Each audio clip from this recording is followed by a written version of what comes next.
All right. So someone tell me what automatic exposure control is. Prove that you don't even need the lecture. Yes. Like the automatic technique, the console sets by itself. Kind of. So you said the automatic technique that the console sets itself. You just talk to it. Maybe one day in the future. You know, you put in the case number or the exception number, and then you choose the exam, and it does it by itself. Oh. Well, that might not be automatic exposure control. That might be like, you know, the tube automatically sets itself up and does some different things. So that's cool though. But I don't know if that's, so let's hear another one. AEC? Oh, you probably have it. No? It's good you're repeating class. All right. Just, I gotta call you out. You're like, So is that where it sets the ideal technique with that particular view?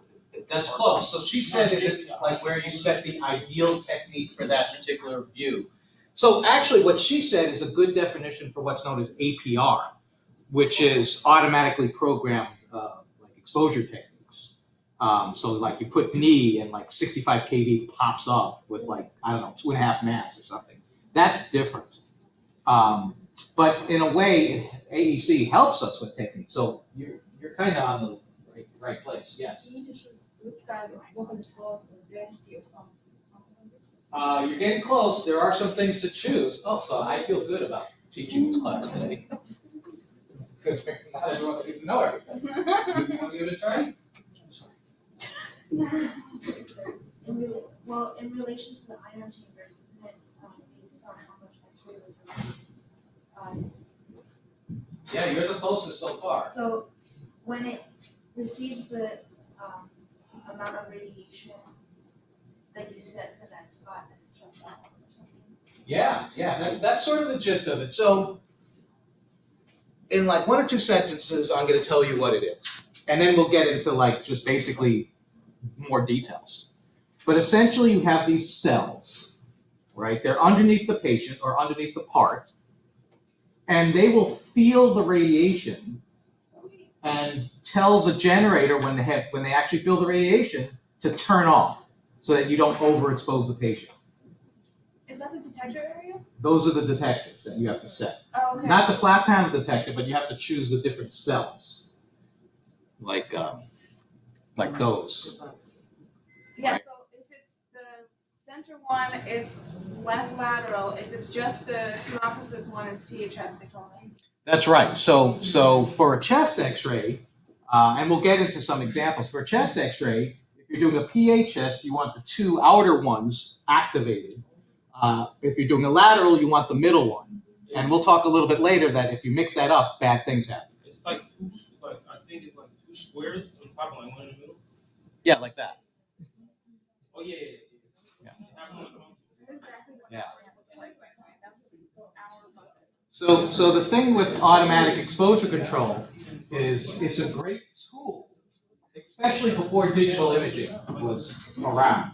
So back in film world, where technique really, really mattered, being diminished year by year, when a little bit more or a little bit less exposure would really cause the image to be too dark or too light, and you couldn't fix it because it was a piece of film and that's all you had, you couldn't do anything. It was really a great tool because essentially, even if you had pathology, you didn't have to worry about increasing your exposure or not. It would turn off automatically when it felt the radiation. So each of the cells talk to each other if they happen to all be on. If one is on and the other ones aren't, then they don't talk to each other. But they are all little ionization chambers, right? And we'll get into how they work in just a second. But really the most important thing about using automatic exposure control is knowing when to use it, knowing which cells to have on, because if you don't have them on, you have a problem. And then really, even if you have the correct cells on, if your alignment specifically is off, like if the part is not on the cell, bad things can happen. But used properly, AEC is like cruise control. It's the best thing because you have to set your kV, because you always have to have enough kV to penetrate the part, And you have to set your MA, which is sometimes defaulted anyway, so that's not really that big of a deal. But the best part is you don't set the time. It turns off when it's done, right? Radiation goes through the patient, and the cells feel the radiation, and there's a few steps involved, but they send a signal to turn off the generator, and you're done. So now we'll just explain it in more depth, right? But that's the gist of it, right? We're all kind of understanding how it, in principle, how it works. Right? So it's been around for a while. I graduated school, and it was there, and it was great. But again, you're going to see how if your alignment is off, or if you have the wrong cell or other problems that we'll discuss, then it can lead directly to a repeat, right? A lot of things cannot be fixed when you make a mistake, not to mention over-radiating the patient. So how's it work? You have a gas ionization chamber, 3 of them. And how does it sort of work? So you have these 2 plates. They're aluminum. Sandwiched in between them is a gas. Might be xenon gas, I'm not sure. So the gas has molecules in it, right, and atoms, and and electrons, right? So when the radiation comes in and interacts with these molecules and the atoms, they can knock out some electrons, right? So that's what we call ionization. So now you have a bunch of electrons that have what charge? Electrons, positive, negative? Negative, right? We're not talking quantum physics or positrons or anything weird like that. Normal, happy electrons. All right, they're negatively charged. So now the plates have a positive charge.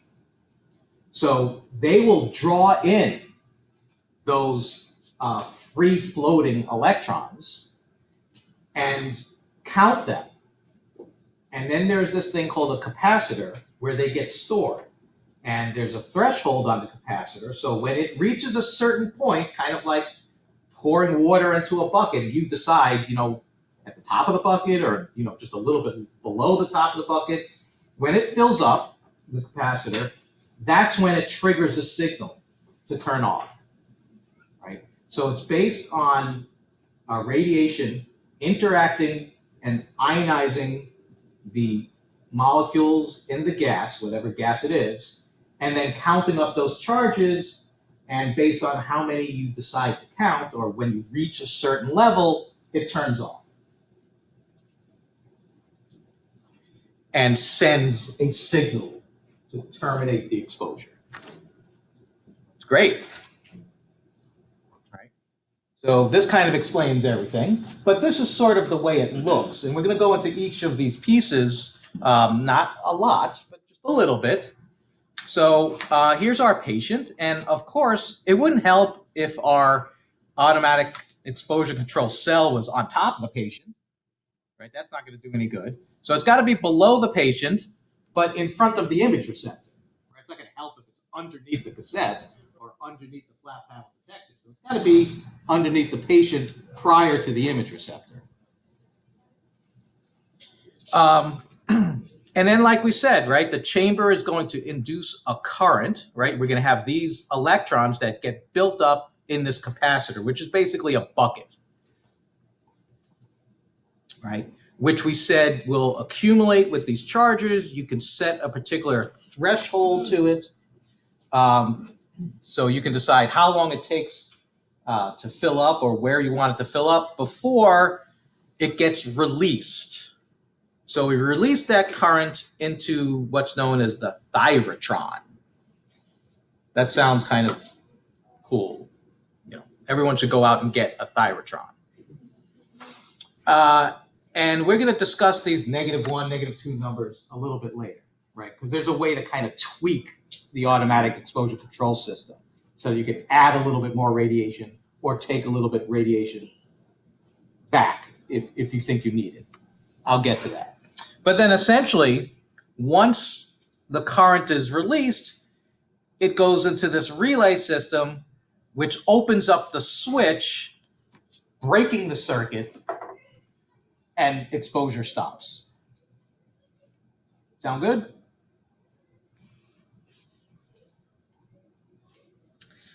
And as mentioned, you do have to set a few things, right? I mean, you have to put AEC on, and you have to determine, you know, is it going to be the AEC that's built into the table or the AEC that's built into the bucky? You have to choose the right cells, but then you have to set at least your KV, right? Because again, if you don't have enough KV to penetrate, that's bad. Do you know what happens? So the theory is what? Radiation hits the cells, they feel the radiation, they send the signal, turn off. What if they don't feel anything? Then they just keep going. That's bad. That's overexposure. So if you don't have enough KV and you're just depositing all these photons into the patient and they never reach the AEC, that's it. They're fried. Right? There's a backup system. You can't like do that forever, right? It'll eventually turn off, but you could still give them a huge exposure. I mean, if it takes a few seconds to turn off, that's not good. And we deal with like, you know, tenths of seconds. So, you know, a few seconds could be a huge overexposure. So we'll talk about how we could prevent that from happening. But definitely one thing is we got to have at least enough KV. Okay. She seems pretty happy.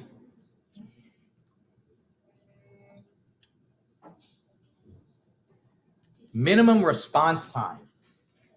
Told you, now we're just getting into little details. Minimum response time is basically how long does it take once the capacitor fills up and the sort of order to turn off the generator is given, does it actually take to turn off? Right? Like how long does it take to happen to just turn off? Right? So, as you can maybe imagine, some manufacturers have better units than others, right? Not all AEC is standardized and has to happen the same way. So we want the shortest minimum response time possible, right? Because that would mean, you know, it would react faster, right? And the reason I'm saying that is because of, I guess it's a her. But you gotta be careful now with hers and hims. Pink is for everyone now. All right. So it looks kind of like, I don't, anyway, I'm not going to continue on that. Yeah. She's probably like older than your uncle now. Right? Because who knows how old this picture is. So here's the thing. Take a look at the first line. We have some numbers here. One number is an order of magnitude larger than the other, right? The minimum response time from 0.002 for a new unit, that means it will shut off in 0.002 of a second. That's pretty good. But older units might take 0.02 of a second, which is much longer. And here's the thing. If you use, I sound like Biden last night, with his favorite book. Here's the thing. If you have an exposure that is going to be less time than the minimum response time of the unit, you shouldn't use AEC. You should just go with a manual technique. We're saying if your exposure is faster than it takes the machine to turn off on its own, leading to a slight overexposure to the patient, you might as well use your exposure. Does that make sense? I mean, if you use photo timing for that, then you're just kind of being lazy and don't care about the patient that much. And we have to care about you. Anyone use the Picostat? I love this thing. It turns, it's great. And they never look, I mean, they don't look that happy. You should be crying. Right. So to make life a little bit faster, you know, you can use a higher MA, which would automatically reduce the time anyway. Right, so that's recommended. But there may be a situation where if you don't use your own technique, which in this example is faster than the minimum response time of the unit, you can actually double the exposure to the patient. So we're not talking about, nothing. And right, this is the worst patient to expose for all those, radiation rules about genetics. Not to mention, you have many more x-rays in your future, unfortunately, most likely. So we should keep the MA up, like I mentioned. It's also good for the tube in terms of creating less heat. So that's all I really have to say about MA. Now, things happen. You never know when the system's going to break. So what should you do?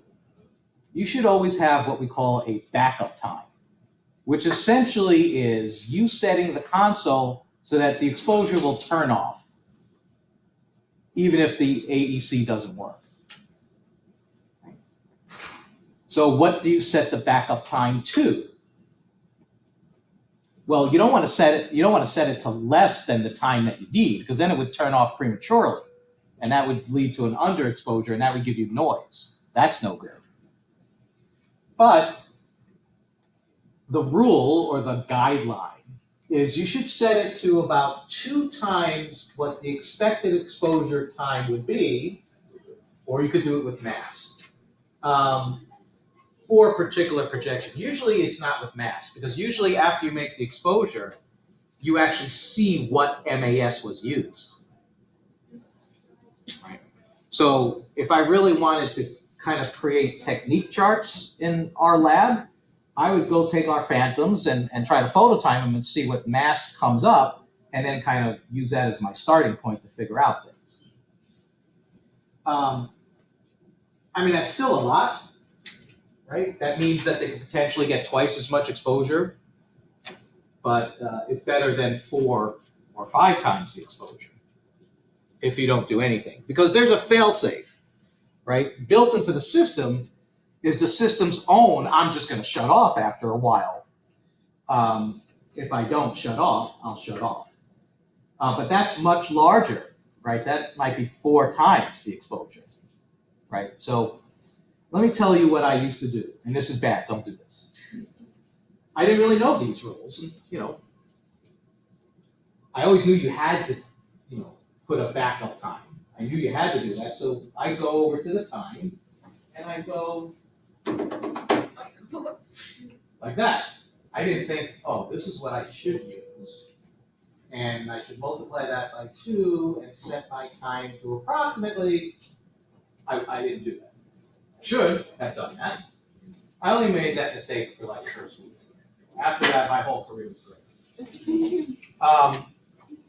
So the rule is you should set your exposure time to an appropriate backup time, right? If you set a huge backup time, that's like not setting any kind of backup time.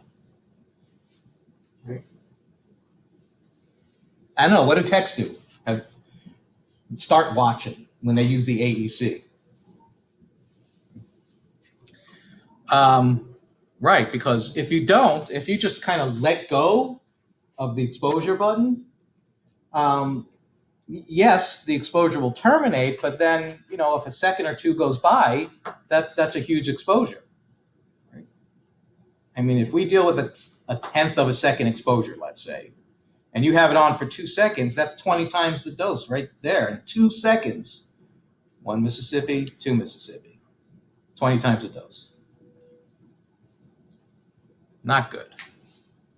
So like I said, if you don't do anything, the manufacturers have their own sort of fail-safe backup, but it's going to be a general backup to basically cover any exam that you could possibly be doing, right? So it'll eventually turn off, but then it might be 2-4 times more than even what your backup time would have given, right? So, I guess I'm glad that's there.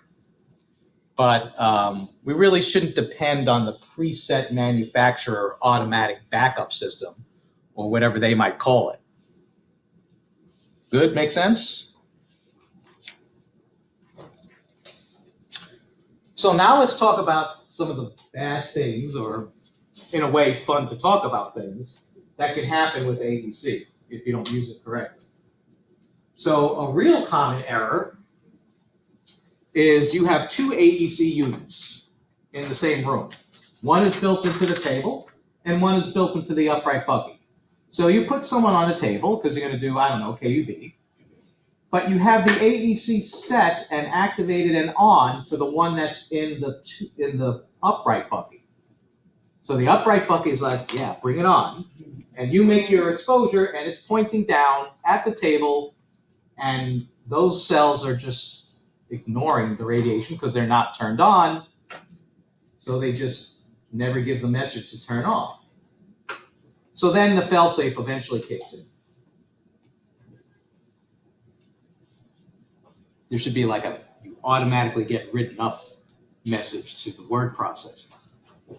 No. So that's an easy mistake to make because it could just be one button to the left or one button to the right, depending on what the console looks like. I don't know, maybe they'll build a system that says, dummy, your tube is pointing down at the table, my cells up in the upright are on, but I've yet to see a system like that. Let me know. I mean, don't try to mess with patients, but that would be nice. There's no cameras that, can tell you that. I guess it's too expensive to worry about that mistake. So if you're using the table, make sure the table is activated and not vice versa. Make sense? Good, go on. Other possible problems. Oh, before we get to that, let's talk about that whole density control thing. So the thyrotron, which we saw up over here, has these little +1, +2, -1, -2. They might be listed on your console as actual pluses and minus numbers, or they might have like a little person versus a big person versus a bigger person. And they allow you to essentially change the threshold on the capacitor so that it will turn off maybe a little bit later, meaning it'll give you a little bit more radiation, or you could actually turn it lower so it gives you a little bit less radiation and sends the signal to turn off faster. In a perfect world, you should not have to do this, right? It should just shut off when it's done.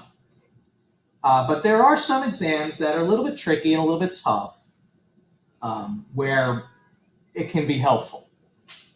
And there are also some instances where you shouldn't use AEC at all, and we'll talk about those in a few minutes. But if you are going to make some kind of change, always sort of recognize that little rule of thumb that whatever change you make, if it doesn't change the actual exposure by about 35%, it's probably not going to be a noticeable difference anyway. So when might we use this? This is a really good example. So this is a lateral hip. Lateral hips are kind of tough to position sometimes. And where is the cell placed? Or where's the object placed over the cell? Because it's more like the part moves, the cell just stays there. Well, it's kind of on the proximal femur, but it's not covering the head of the femur, and it's not covering the acetabulum. So these are kind of underexposed and noisy. So why might that have happened?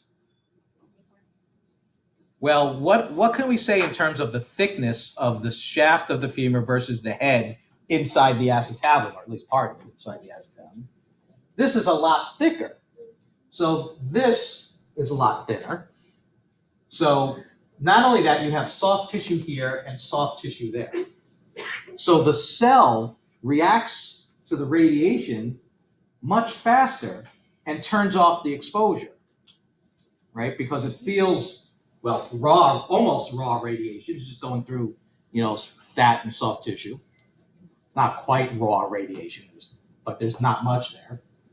And not to mention this part of the bone is much thinner than a little bit higher. So you don't get enough exposure. this would be a good example where, knowing that this happens a lot, you can add +1 or +2, which means it'll cause the capacitor to fill up for a longer period of time, and then hopefully you adequately penetrate the whole thing. What if the cell was here, over the thick part? Well, then you might adequately penetrate the head of the femur, but then what might happen here, on this part of the bone?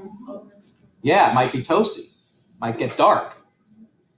If that seems to happen a lot, then you might consider going -1. So that this one is tough, right? Because kind of like either way you go, you might miss something, and you can't turn the cells, really. Maybe you can turn the body a little bit, but so that's where the density control kind of comes in.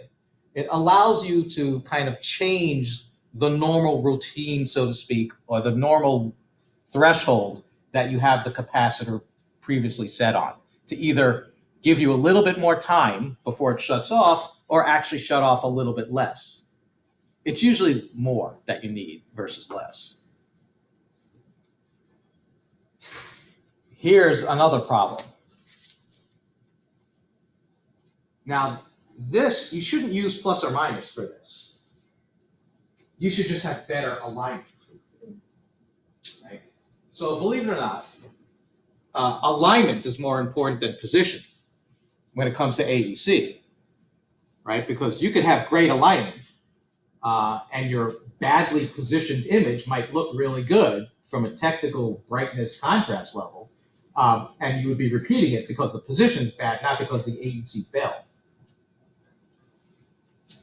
But imagine your alignment is off, and in this example, it's only off by less than an inch, 2 centimeters. So if we take a look at this image, and this is supposed to be an example of the fact that now a good chunk of the cell itself is going to feel a lot more radiation because you have soft tissue in that area. Radiation is going through, so again, it's going to set a premature limit and shut off quickly. So it'll terminate the exposure prematurely. Not good. Why is it not good? Well, let's think about it from an uncaring perspective first. Meaning, I don't care about the patient. Digital systems not good at fixing underexposure. Noise is very hard to deal with, right? So chances are you got to repeat, and you can't Photoshop it or fix it. And then the caring perspective. I love you, patients. It automatically leads to a repeat, which means even more exposure. You've completely defeated the whole purpose, right, at that point, right? Because now you have to repeat the image. That completely goes opposite my coffee theory, too. Because it's going to be that much longer before you can go take a break. Now you got to repeat the image. It's no good. No good. So alignment is super duper important. And I'll give you an example, right? Oblique lumbar spines are kind of tough. You know, sometimes you're like happy that it's there and that you didn't cut anything. Now you're saying not only does it have to be there, but it has to be right on the cell, center cell too. You can't just turn on all the cells either, because that's also bad. But I'll explain that when we get to like which cells are used for a chest X-ray and why you shouldn't just have them all on.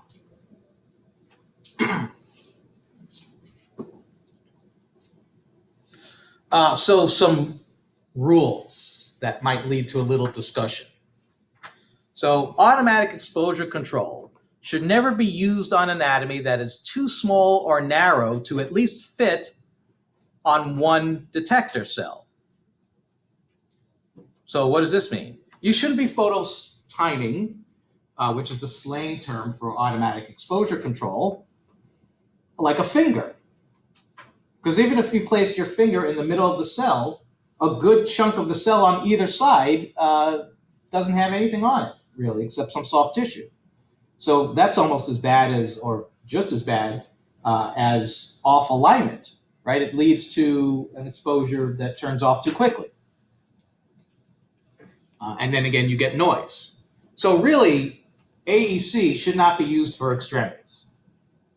Maybe a knee would be kind of like the only thing. So AEC is really good for skull work, shoulders, spine work, CT or L, hips, although hips are a little tough sometimes. Pelvis, certainly, KUB, and definitely chest. All day long in the chest room, you're using AEC. PA, lateral, PA, lateral. Outer cell, center cell, outer cell, center cell. Don't make a mistake. So let's make a mistake on purpose here in the classroom. You go to do a PA chest. PA chest is supposed to have the two outer cells activated, the center cell off, because you just want it to pick up on the lungs. But let's say, tech goes in, does the right thing, does a PA, and then they do the lateral, and they correctly switch it so that just the center cell is on, and they do their lateral. Next tech walks in, goes to do the next PA and lateral, but doesn't change the lateral. So they do the PA, follow me here, they do the PA with the center cell on. Bad, what happens? Lungs get black, but why? Center cell is on, what is it picking up on? Picking up on that spine, so it's going to stay on long. So basically you get an uncollimated, good-looking spine, right? Because you get a spine that looks good with black lungs on either side. No good. Instant termination of you. No. Hopefully not. Right. Might write that up if we do it too many times. Right. Anything can happen once. Thrice? I don't know. How about the opposite? What happens if a person goes to do the lateral and they have the two outer shells on? Cells. Yeah, it'll turn off pretty fast. And then you get a light image that's noisy, grainy, or digital imaging is weird. You might try to process it, it'll be like, oh, this is really exposed. I'm going to throw in and make it as dark as I can. It basically comes out black. Right? So got to pick the correct cells. And even if you do pick the correct cells, you have to make sure that your alignment is good and that it's on the cell. And then you need to know when not to use AEC, like for basic small extremities. You shouldn't be using AEC. These are problems that happen all the time, right? Collimation. Collimation should be utilized, right? But you have to try to keep your field size down, because if you have less collimation, in other words, larger field size, you will create unnecessary scatter. And if the detector feels some of that scatter, it doesn't know the difference between like happy straight radiation and sort of undiagnostic scatter radiation. It just sees it as radiation. It's still going to create ionizations and whatnot. So in other words, it will turn off potentially the exposure too quickly, right? So we should still collimate. And maybe this should have been number 1, but I kind of went with the book. Number 5, AEC should never be used with a large radio-opaque prosthesis. Why? Because technically, I've seen nothing blows up, right? And in a lot of cases, the image looks pretty good. So you're like, this is another thing that I might have done. Okay, I did. And no one ever told me that there was a problem. Radiologists, they don't know. Well, now they know a little bit more. But when it was filmed, there was no listing of the dose. I'm giving it away now. There's no listing of the dose on the bottom of the film somehow. So one of the things in the digital world is like a lot of that stuff can be measured and tracked and out there to display to people. So what would happen? It would be like super thick bone, right? The metal in the prosthesis, it's kind of like this, right? Soft tissue is to bone as bone is to metal in terms of attenuation. So the metal just doesn't allow the radiation to go through, so the cell essentially doesn't turn off. Eventually turns off, your image ends up looking pretty good, but you've overdosed the patient and no one knows about it. So, in terms of class, not good. Right? So, people have, I mean, if you know the person has a prosthesis, that's one thing. If you don't know, well, then you don't know. Right? Hopefully, it's written down somewhere in the maybe that's the reason why, or maybe you know that the patient is post-op and they just had a hip pinning, and you pretty much you see all the stitches going down, so you probably know. But that might be a time for manual technique. Not to mention doing the frog we said from the previous slide is tough, right? To actually just get it on the cells. But you can have a prosthesis in your shoulder. You can have all sorts of stuff in you. Rods in your spine, and rods in your femur, and in your tibia rotting. Just wait till you get to the OR. The OR is fun. I was shocked when I went to the OR. It was shocking. Because I thought it would be more scientific. I thought it would be more technical. I thought it was basically a hammer. It's just that it was a sterile hammer. Bang, bang, bang, bang. I mean, like, almost in a ruthless way, but they're actually, after I'd seen a bunch of them, I'm like, oh, that's how it goes. And it wasn't just one person. It's just sort of sterile housework. It's like, I don't know, MD construction dude. He was just, yeah. So anyway, the OR is fun. So here's an example on film, though, where the metal, look, I mean, all the metal looks good. You can see, like, if you were doing this for that, it might be okay. But now, because it allowed the radiation to go on for a longer period of time, all the actual bony stuff in the middle, like C1, C2, odontoid, gone.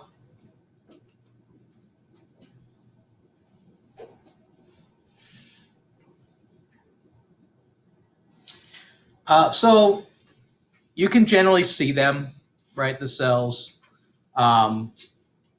Occasionally, because the cells, when you have more than one activated, they don't say turn off, and then like one of them says turn off, and like a very small short time later, another one says turn off. There's only one off signal.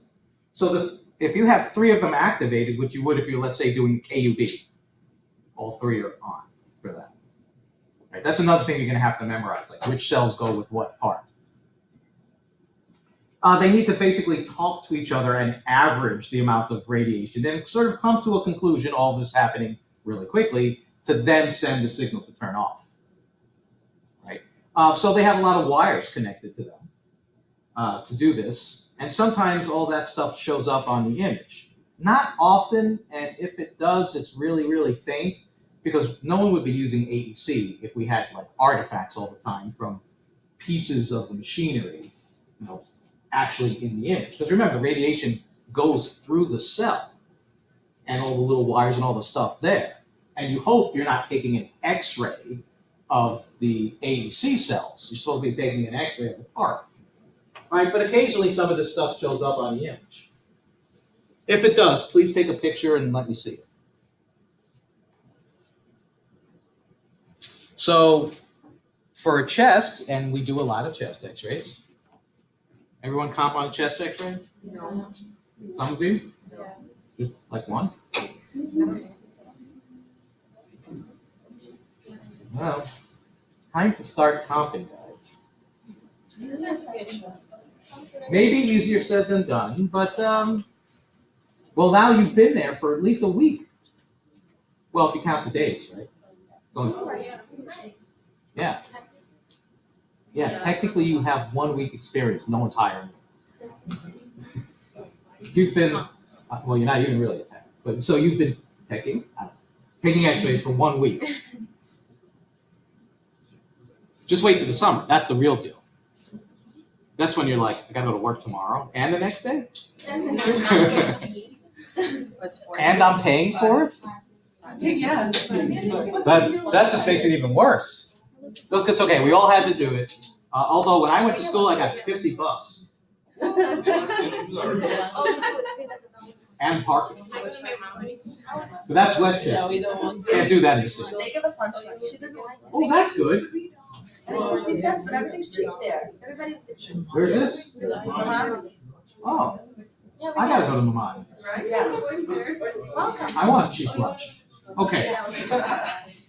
So cells have to be correct. So for chest X-ray, it's the two outer ones. Why not all three?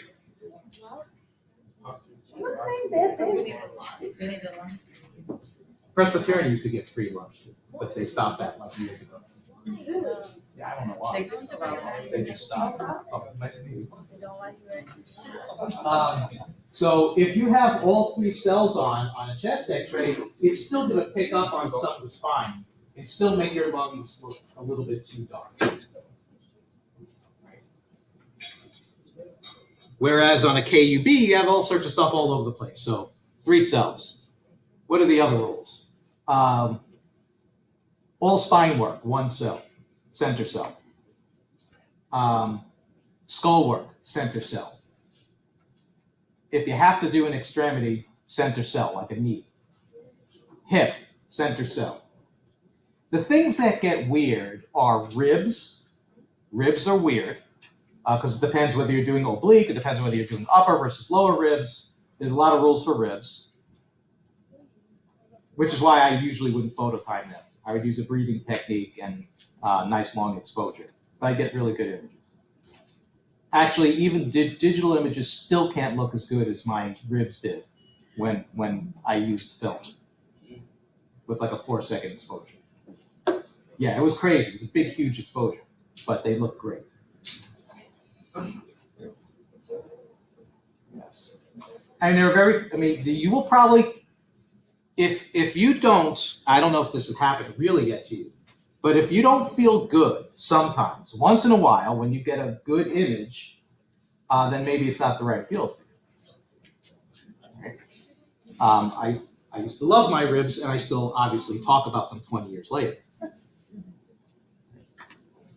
So there are some technique charts that might kind of tell you which cells to use, but you should really kind of know, right? And we should know, again, when not to use the cells, right? We're not using them for a lot of the pediatric cases, and we're not using them for small extremities.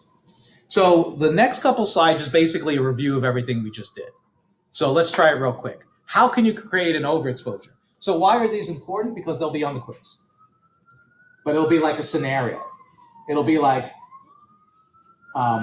why did the spine look good, but the lungs look really dark? That's because you had the wrong cell on. But the choices will be a combination of, stuff. So wrong Bucky activated. So that's an overexposure, like we said, right? If you're doing the chest Bucky, but the patient on the table, that's no good. Chest, right? And the lungs not dark. It's because you use the center one, right? Most likely. Yeah. Yeah. That's most likely because you never know what can happen sometimes, right? Now, one of the problems you can have, you might have your cells on correctly, but because you're using a lead apron, the computer interprets that as tissue and doesn't correct for it, and then gives you a really dark image. So lead aprons aren't really friendly with the computer system sometimes. Okay, so what else do we have here for an overexposure? Needed exposure time less than the minimum response time. Yeah, so that was the example where we talked about, if you can take an exposure that will actually be less time than the minimum response time. In other words, it takes longer for the thing to shut off on its own than the exposure technique you use, then using AEC would cause an overexposure. Image might look good, but it's still an overexposure. That's why a lot of times people get overexposed and no one complains. Are radiologists necessary the police people to like call people out? Or do they just want to get on with their day, drink their coffee, read their images, especially if the images look good? Images look good. It's like I'm on to the next image most of the time. It's not always the case, but sometimes that is unfortunately the case. Density control left on a plus setting from a previous exam. So don't forget to check that. Let's say someone did increase it because of that issue that we talked about before, but then you go in to do some other exam where you would normally have it on neutral or regular person size picture, and then it just ends up being dark. Or your exposure indicator goes haywire. See, I think what your book is missing, at least maybe a few paragraphs, is on how AEC now works with digital imaging.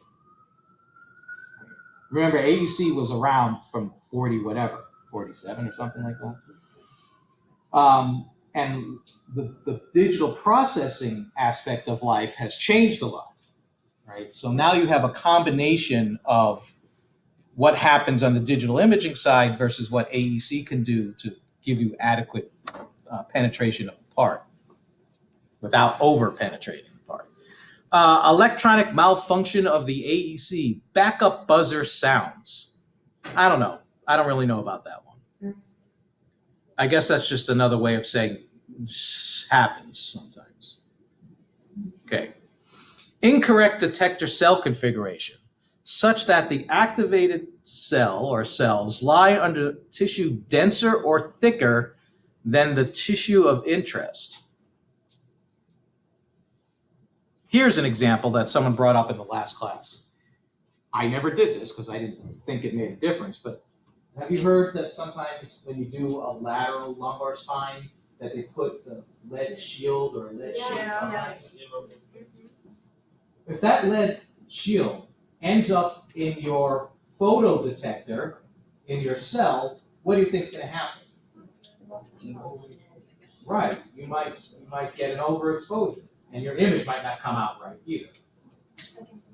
I personally, if you have a room that's fairly new and the collimation works, then good collimation should cut down enough scatter that you don't need to use the lead thing.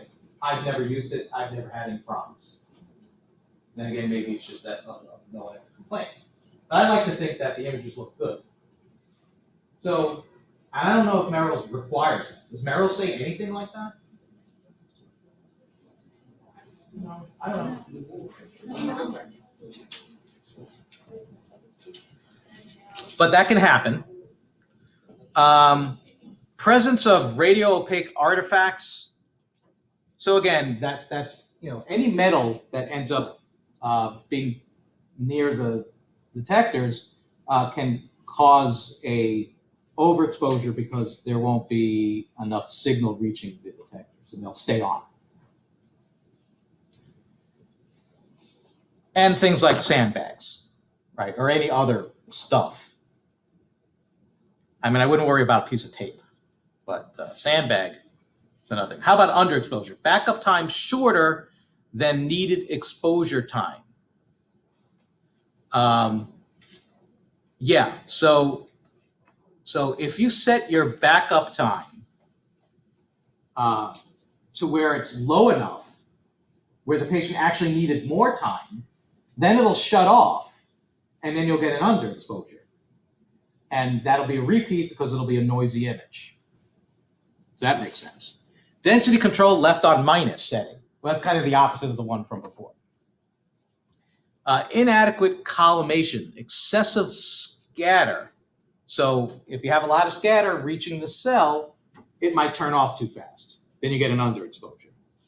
Incorrect detector cell configuration such that the activated cells lie under tissue less dense or thinner than the tissue of interest. I had a good example of that for the other one. See this one here? For overexposure, let's say you're doing a C-spine, but your central ray is too high and you're getting like too much mandible and stuff, then it'll stay on longer, right? Because you have more stuff, and you'll get an overexposure. So that's a good example of that one. That one's kind of positioning and alignment, right? But mostly it's alignment that causes issues in photo time. So how about this one? What's an example of this one? Incorrect detector cell configuration such that activated cell lies behind tissue less dense. Yeah. That could be you're doing a frog hip and the cell is more underneath the femur distally, not getting as much of the head in the acetabulum, so it shuts off too fast. Yeah, that's a good example. Can we think of another one? I have to think about it.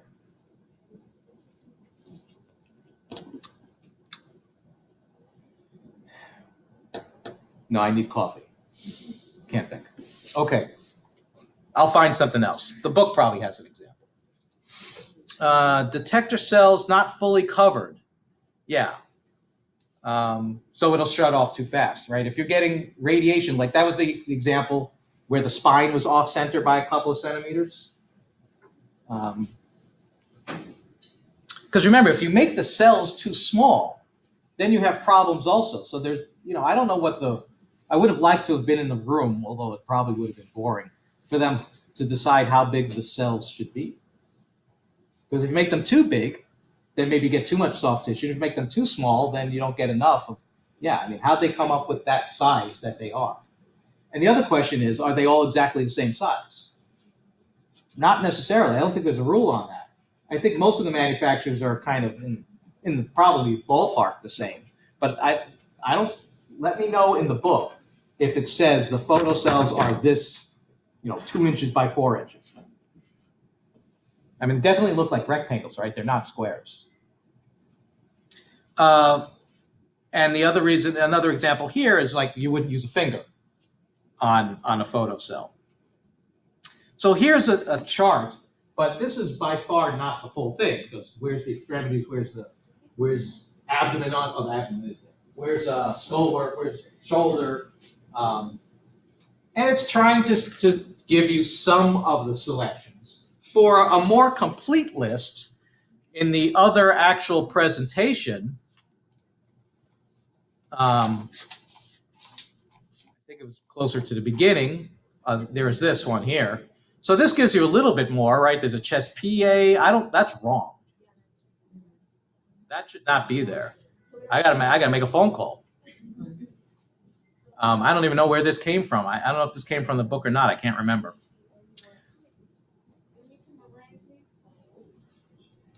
Well, yes, but not the one that's wrong. But like I think I said earlier, right? For PHS, it's 2 outer, center for a lateral. All spine work is center cell. Abdomen is all 3. Pelvis is all 3. So there's obviously like no detector area when you're doing the portable. Oh yeah, so when you're doing the portable, there's no AEC. So there's no detectors. Although they tried that. There was a pilot program that I was part of where we placed a photocell like board behind the patient. It just didn't work out right. No one was happy with it, and it didn't get adopted. So AEC only works in stationary units. So AEC only works in stationary units. They're either in the upright bucky or the table. Yeah. What else about cells? The only ones that are a little bit weird or are like ribs that sometimes you have one single outer cell on. That's usually not the case, depending on which side is affected. That one looks good. That's all good. So there's not a whole lot of memorization to do. You just kind of have to think about the part itself. Yeah. So for all this, it's all. But why on the alternate? Like, when would you not use it? Oh, yeah, I'm not sure. That's a good question.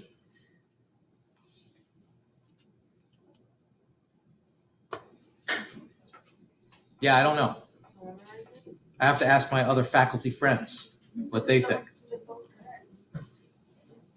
I won't ask that one. Or I won't give you that choice. I'll make it a more obvious choice. That is a good question. I don't know. That's the only thing on here that seems kind of weird. So since we're on this, there should be a video already here. This is the presentation I decided kind of not to do because I would have had to really speed through the other one just to do this one.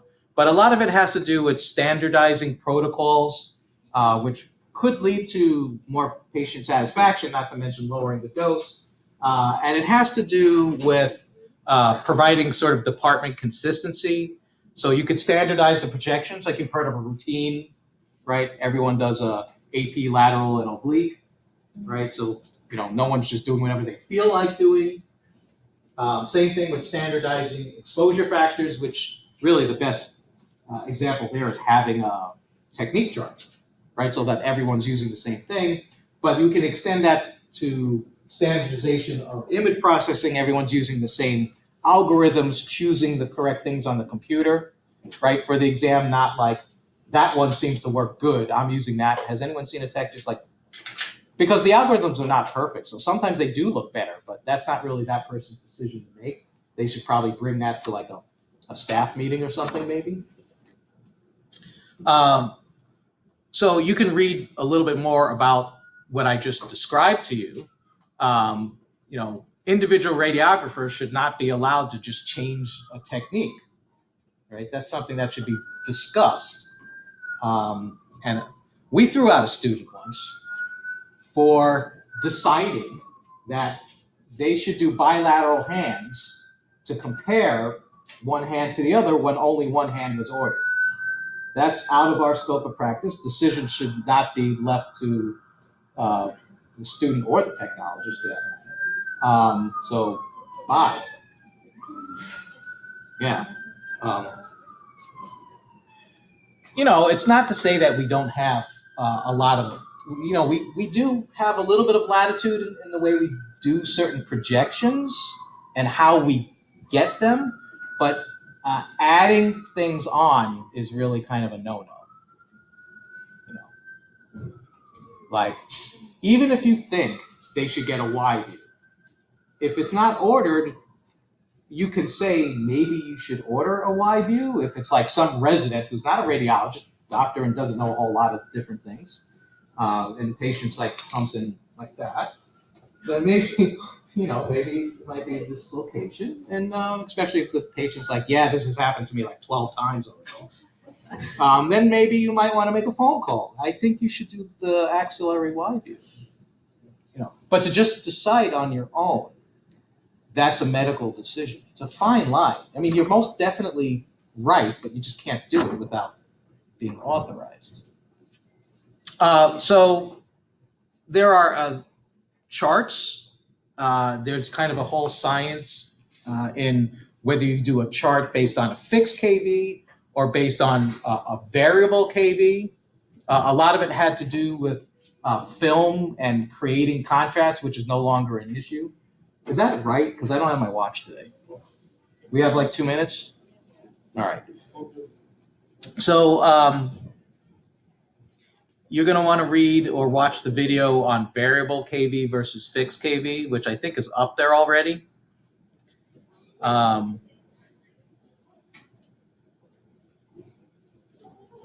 More babies. Today's baby day, right? One of the things to remember about babies is when they're that small, the AP chest versus the lateral chest, the technique's pretty much the same because they're basically like a can of Coke. Whichever way you turn them, it's like the same. That'd be like if I was, but you know, um,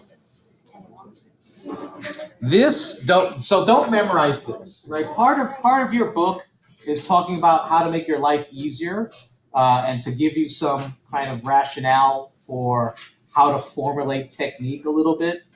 But in a lot of ways, it's like if you know the exposure technique for an elbow, it's not really that much different to do a forearm, right? You know, use a little bit less, right? I mean, if you could do a hand, then you could probably have a good technique for a wrist, you know. So there's kind of the proportional anatomy. You know, if the anatomy is almost the same and you have a good technique for about something that's roughly the same thickness, then chances are it's pretty close to whatever exposure you would use for that other new item.